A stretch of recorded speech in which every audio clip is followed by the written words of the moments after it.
back at Hersheypark for the 2025 season.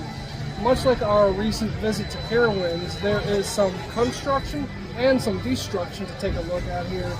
Also, we're going to be taking a look at some special anniversary merchandise for a couple of attractions that are celebrating major milestones here this year that we didn't even find out about until we got here.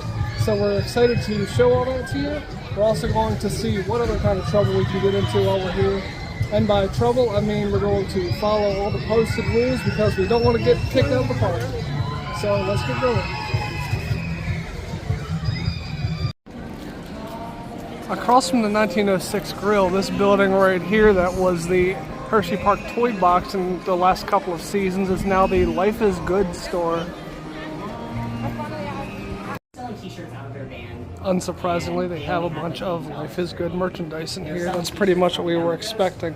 They do have some cool Hersheypark specific merchandise though, such as this t-shirt. That one's a lot of fun. Are there any other grammar nerds out there? This shirt is right up my alley. That is such a funny shirt. I just realized later in the day as I was walking through Founders Way that there already was a Life is Good store here. It was this building next to the kettle corn place, which has become this puppy love save rescue store here. So the Life is Good just moved over to the other section and was replaced by this shop. For the destruction portion of our video, the Skyview is no more. You can see a lift in here as they've already taken out the whole track. This used to be the station where you would enter. It used to go across that way right near the Comet. The Comet's right here to the right. There's no more track in the sky. Everything's completely torn down except for the station. They have some wooden walls there blocking the entrance so you can't even get anywhere near it.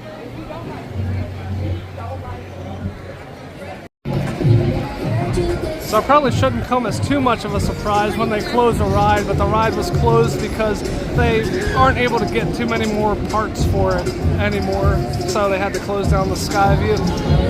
Most of the parts that they need for the Skyview have to come from overseas, and it's a little bit too much to ship them over here now, so they decided it was time to end this ride. Here's just a brief alternative look at the destruction of the Skyview. They took that out real fast.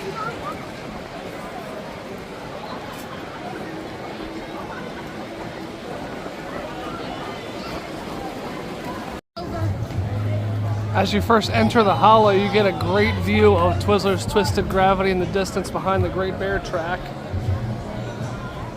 Can't see any construction equipment here. It almost looks like it's ready to go from this vantage point, though it still has a little ways yet to go. Because of the construction on Twizzlers Twisted Gravity, the hollow is now a dead end. Crossing this bridge, you can see there's a fence up. You can also get a good look at some of the construction equipment down here at the base of Twizzlers Twisted Gravity, as well as the lift there near the ride up top by the Overlook food court. But yeah, you cannot cross this bridge here if you want to exit the hollow. And also the bridge out of the hollow over here near the Super Duper Looper is closed as well. So yeah, here you go, dead end. Two dead ends out of the hollow. You basically have to turn around and go back toward Founders Way once you come over this way in order to get out of the hollow. Here's a closer look from the bridge of the construction equipment here and the work being done on the actual attraction. That's looking really nice. Can't wait till they put in some landscaping down here.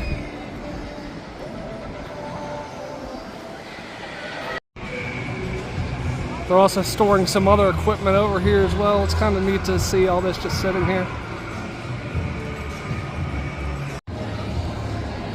So a security guard was kind enough to let us know while we were standing here that the queue is actually going to start for Twizzlers Twisted Gravity down here at the bottom around this area. That's going to go along down here by the water and then come around, and eventually as you come around, it's eventually going to make its way up this set of stairs right here and then up and around into the ride, and then you'll enter the ride on what is the right side, the way that we're facing. I guess it'll end up being the left side. And and then you'll come off on the opposite side here. The staircase on the other side here, he said, is just for people who want an easier way up and down the hill here that aren't in line for the ride. This will not actually be part of the ride queue or anything. It's just for park guests to have easy access to get up and down the hill. And there's also this little cement patch here is a new balcony, or a new deck I should say, for the Overlook food court to sit there and overlook the Twizzlers Twisted Gravity. So they're doing a lot of work over here. We're going to get a better look up there later. Thanks to them closing the amphitheater to start building the Twizzlers Twisted Gravity, you can see they covered up the amphitheater sign from the direction board over here. Not very well covered up, you can still clearly read it, but you can tell that it's been removed. Next to the Dispatch Pizzeria across from the Super Duper Looper, they have added the Blue Moon Beer Garden, which, if you didn't already know it was Blue Moon, you got a sign there, sign there, sign there, signs all along this wall. So it's kind of hard to miss that this is the Blue Moon Beer Garden over here. So I hope you like Blue Moon because it's taking up a large footprint in the park now. Skyrush has such a photogenic lift hill, I can't help but get some shots of it every time we're here. I love watching that train go down that drop. On the underside of the bumper cars, there are some windows that they covered up with ads for the Twizzlers Twisted Gravity. They give you some stats here. It's the tallest screaming swing in the world, 137 feet tall, and speeds of 68 miles an hour. So we really can't wait till this opens. They have a few more ads around the corner where the kiddie self-propelled little cars inside this door here used to be. Another sign calling it the tallest screaming swing in the world. Across from that ad is another really nice view of the Twizzlers Twisted Gravity. We believe, according to the aforementioned security guard, that the tanks on the left and the right hand side at the bottom were just added recently, if I understood correctly. And a few more ads crossing the bridge heading toward the Aqua Theater, right underneath the monorail track. And the same ads on the fence by my least favorite part of Hersheypark, this awful, awful hill leading up to Kissing Tower Hill. They actually have all three towers of the Hershey Triple Tower running today, which is something I haven't seen in quite a while. Near the Kissing Tower and the cars, there's some fencing up and some heavy equipment here as they are tearing up some of the pavement down here. Not exactly sure what they're doing. Maybe they're just repaving the area, but as of right now, there's some big gaps in the ground. The hole in the ground continues all the way around where this bush is in this planter here. Goes all the way over toward where the Dipping Dots and the Kissing Tower Snacks building is. However, those restrooms over there are still open. Trying to come around Kissing Tower Snacks, it looks like part of the work that they're doing was this new cement barrier here. At least it looks new to us. We don't usually come around the side of Kissing Tower Snacks that often, so I'm not 100% sure that this is brand new, but the cement looks fresh. It does dead end you, however, here. There's more fence here, goes all the way up against the building, so you're kind of stuck once you come back here. Over where we saw the Blue Moon Beer Garden, there used to be a food truck down there that was full of kosher food. That food truck has clearly since gone away in favor of that beer garden. But now over here by the Kissing Tower and the cars, they put a little Keeping It Kosher restaurant on the side of this building here. So if you're looking for your kosher food, you come over here near the Kissing Tower. So here we are, we're up at the higher spot in Hersheypark by the Overlook. We can get a better view of the construction up here. The other equipment. It's still completely gravelly over here. They aren't even fully complete with the staircases yet.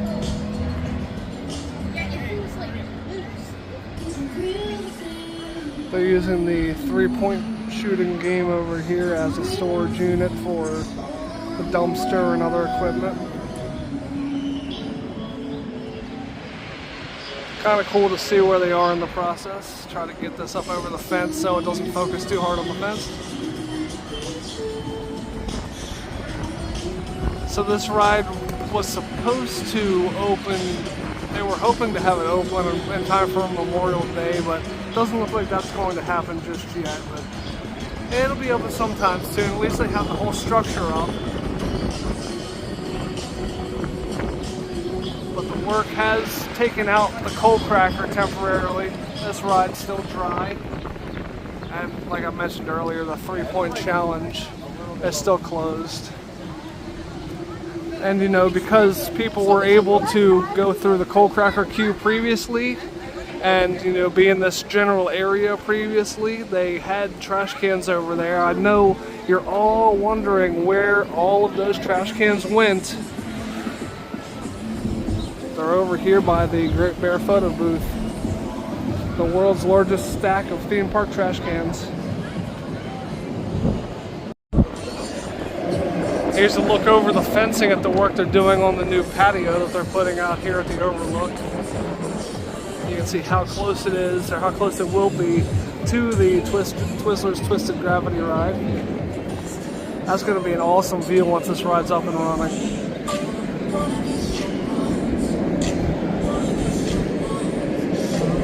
Also, the Ula Bowl over here is a casualty of the work that they're doing in the area.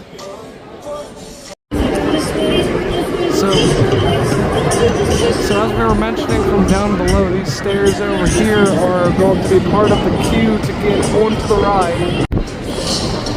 And then these stairs that are on this side are stairs that are just going to be for pedestrian use to get around the park.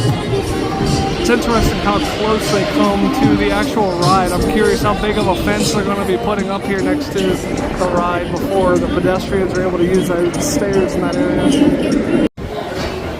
And speaking of the Overlook, there's a small change that was made. As soon as you come in the back side, the side closest to Twizzlers Twisted Gravity, this area here used to be a little bar. It's now a vegan restaurant. So you have your various options of foods in here. You can get vegan options now. They also have some gluten-friendly options here as well. Here's a look at the menu for the gluten-friendly and vegan area of the Overlook food court. It looks like there's some new artwork on the walls as well, some coaster decor. And the coaster decor continues up above where you get the food up here in the background. So that's kind of a cool little touch. I almost didn't notice they changed the layout of the area as well inside. They have a grab and go selection now. They have a separate sides area, an entree area. I guess they didn't like the way it used to work in here, so they switched it up a little bit. Also, when you get to the end, there is now a self-checkout. So you don't have to wait for someone at a register anymore. They use one of those cool machines that are starting to pop up now where you place your food on the, I guess you could call it a tray down there, and a scanner knows exactly what's sitting on that tray and it'll bring up the price correctly for you. Also on the Overlook, we found this cotton candy vending machine, which we had never seen anything like it before. We were fortunate to run into a couple of other park guests who were using it as we passed by, and they were kind enough to show us how to use the machine. You can pick what shape you want the cotton candy to be in, you can choose what colors you want the different layers to show up in. You can also add toppings if you wish. And then you pay for it, and once the payment goes through, the machine does its work. So we were fortunate to be given the opportunity to watch the machine in action. We found it to be incredibly mesmerizing. Let us know if you feel it's as mesmerizing as we thought it was. The whole process will take about a minute, and the cost is a little bit under $13, which is a bit cheaper than what you would find normally in the park.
This shed over here near where the haunted coal mine, haunted house would be during dark nights is apparently where they keep a lot of their materials for dark nights.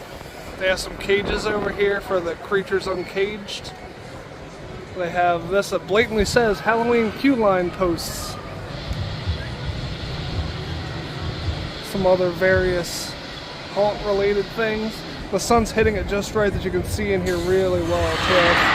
Kind of cool to be able to see all this in here.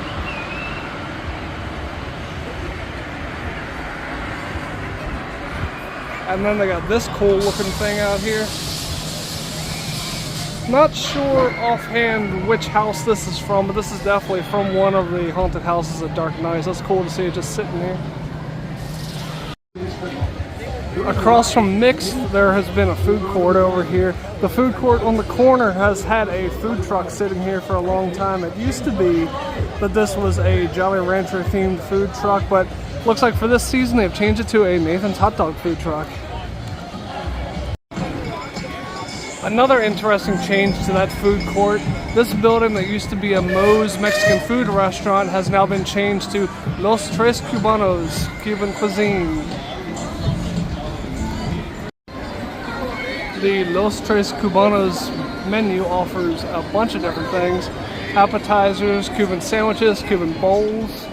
They have some empanadas. They have desserts, and they even offer a Cuban espresso in addition to your standard fountain drinks and water. So it's a really nice variety here.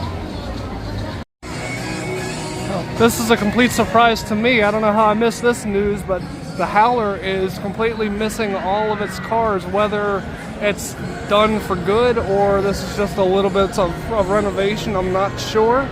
If it's a renovation, it's weird that it's going on while the park is open for the season. Usually they get this stuff done in the off season, but I guess it could be an extensive repair. Or we may have lost Howler. I guess time will tell which is the case. Or if you know already, if you've heard anything about the Howler, let us know in the comments, please. There's a whole bunch of new merchandise inside of Coaster Collectibles near Fahrenheit.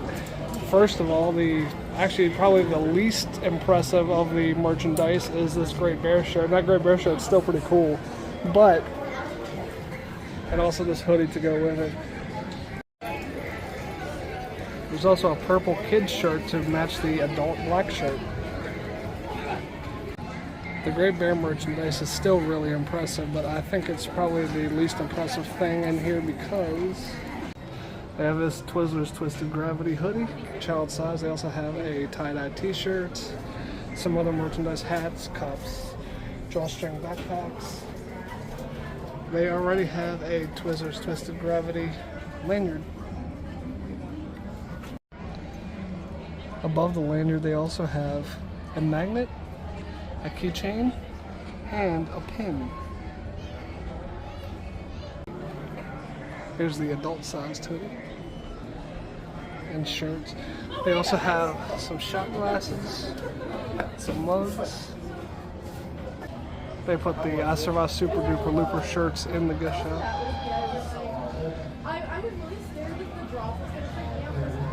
This Comet merchandise isn't new, but it's new to this store. They have these t-shirts, the hoodie. The back side of the hoodie shows the Comet logo. It's really cool looking. They also have this new Hersheypark shirt with the regular Hersheypark logo on the front for $24.99, but on the back, I Survived. It lists all their main coasters here, including Wildcat's Revenge and the new Skyrush logo. They're also celebrating a couple of really cool anniversaries in here as well. Lightning Racer turns 25 this year. Kind of flew under the radar. I didn't even realize that it was having an anniversary this year. That shirt is $36.99. They also have 25th anniversary mugs, baseball caps. The mug is $15.99.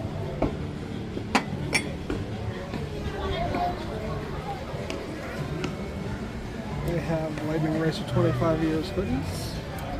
The hoodies are $59.99. This one doesn't actually say 25th anniversary on it, but here is a new Lightning Racer Thunder versus Lightning shirt. They also have the same 25th anniversary design on a regular red t-shirt. 25 years Hersheypark logo. And they have this 25 years Lightning Racer decal as well, or sticker I should say. The other thing celebrating an anniversary this year that kind of flew under the radar is the Kissing Tower turning 50, opening in 1975. They have this off-white hoodie for $49.99. They also have a light blue colored t-shirt with the same design. And they have a mug to celebrate it as well. So as we mentioned earlier, this is in the Coaster Collectibles gift shop near Fahrenheit. We'll have to see if the Hersheypark Supply Co. has some copies of these and possibly more when we get over there at the end of the night. Across from the Music Box Theater, there is a particularly interesting park map. Aside from the Snap-a-Map feature, which most of the maps have on them, this particular one has this option here to scan to access the following, and just by scanning these QR codes you can get a digital copy of the park map, you can mobile order your food, you can get access to the Hersheypark online shop, you can thank an employee if they did something to go out of their way to make your day better, you can get show times for their entertainment here, and you can even make reservations for the chocolatier just from these QR codes.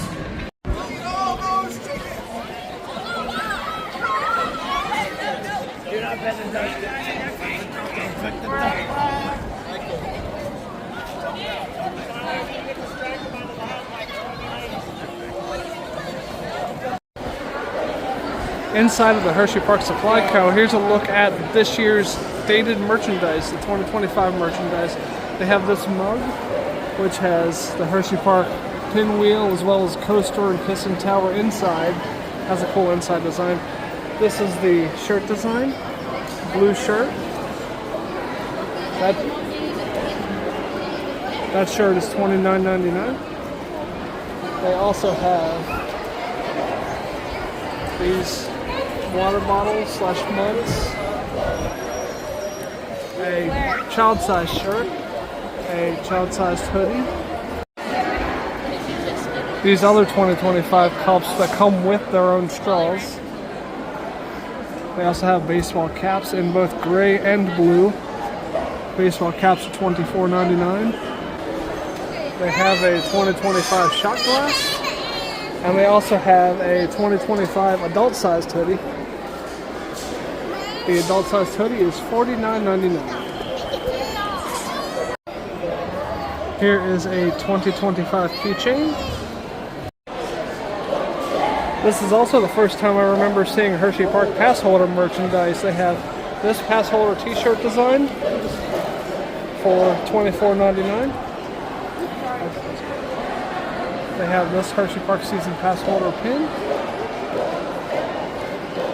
Hersheypark Season Pass holder floppy hat, a different t-shirt design for pass holders in dark blue. They have these giant Season Pass holder cups in both light blue and pink. And they have a couple of sweatshirts, Hersheypark pass holder with the rides at the bottom, and just a general pass holder sweatshirt for $60. This blue one is actually a Spirit jersey. As you can see from the tag, it's $79.99. Looks like they have a couple of other cups in white and in black for season pass holders. They also have this pass holder shirt design for $26.99. They also have this pass holder hoodie that has the same design on the back to match the t-shirt. And that hoodie is $54.99. There are a bunch of new lines of Hersheypark logo items scattered around the store. Too many to really film on this channel. This is just one of them. But one thing they do not have in here as the 25th Lightning Racer or the 50th Kissing Tower merchandise that we saw earlier. So it looks like Coaster Collectibles is the only place to find those particular items. So we hope you enjoyed this look at Hersheypark for 2025. The construction for the Twizzlers Twisted Gravity is coming along really great, and we were excited to see the progress they've made on it. We're also really shocked to see the anniversary merchandise that they have for the couple of rides here, the Kissing Tower and the Lightning Racer. It's really awesome that they put all that together. Had a great day here at the park today, and if you enjoyed watching our video, we would appreciate it if you would give it a thumbs up. And also subscribe to the channel. Every like and subscribe is a big help to the channel. Also, please be sure to check out our Instagram page, which is appearing over Jen's head right now. Right below that is our Threads handle. And then right below Jen is our email address. Please feel free to email us any questions, comments, concerns, constructive criticism. We read all of them, and we appreciate any feedback that you give. So, thanks a lot for watching. Thanks for watching, but the fun's not over yet. Click the box in front of my face for another fun video, or click my tree to subscribe to our channel so you don't miss another video.